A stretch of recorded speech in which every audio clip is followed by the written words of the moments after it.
There are some new developments this morning in the case of murdered journalist Jamal Khashoggi that could give us the first indication of a possible motive in his death. According to reports in the New York Times and the Washington Post, Saudi Arabia's crown prince spoke with White House officials just a week after Khashoggi's disappearance and referred to the journalist as, quote, a dangerous Islamist. CTV's Paul Workman joins me now from London with the latest. Paul, what more are we learning about this reported phone call?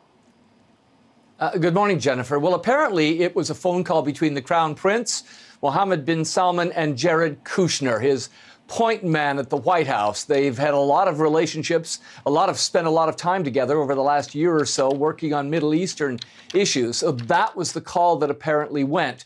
Now, Khashoggi's supporters are saying it sounds like a smear campaign to them. They say he is not a dangerous man. He's certainly not a dangerous Islamist. They're also suggesting that this was Saudi Arabia laying the groundwork for rationalizing the elimination of Jamal Khashoggi. Paul, the Saudi kingdom denied knowing anything about Mr. Khashoggi at the time and his disappearance. So what would be the implications if indeed it's proven this call took place?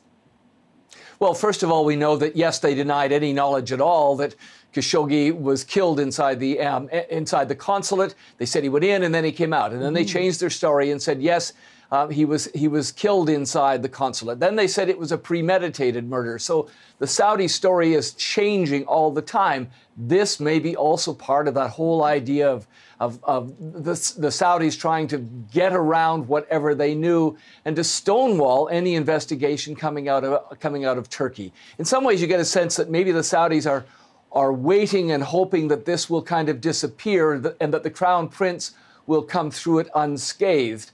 There are a lot of people who are working very hard to make sure that does not happen. Yes, well, especially the Turkish government, although we're hearing conflicting stories from Turkey as well, because yesterday a top Turkish prosecutor said that Khashoggi was actually strangled as soon as he walked into the consulate, and that belies another Turkish report from earlier in this whole saga that said he was likely tortured for about 8 minutes and then decapitated. So, again, so much confusion, Paul. Well, confusion, but there's also been a fair amount of consistency with the Turkish story. They have, through leaks in the beginning, have said all along that he came into the consulate, he was taken to a room, and then he was killed. Now there's a question of timing, that it happened very quickly, but the Turks are also saying that his body was eliminated, that he was cut up into pieces and now was dissolved. That's another new facet, very brutal and very awful to even think about.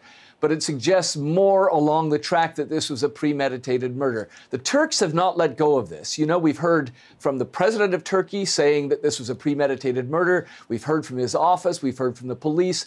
They keep pushing this story because they're looking for some sort of cooperation, and they're looking certainly for justice, and they're looking for the Saudis to agree and accept the Turkish point of view on this one. Yeah, so disturbing. All right, Paul, appreciate it. Thank you.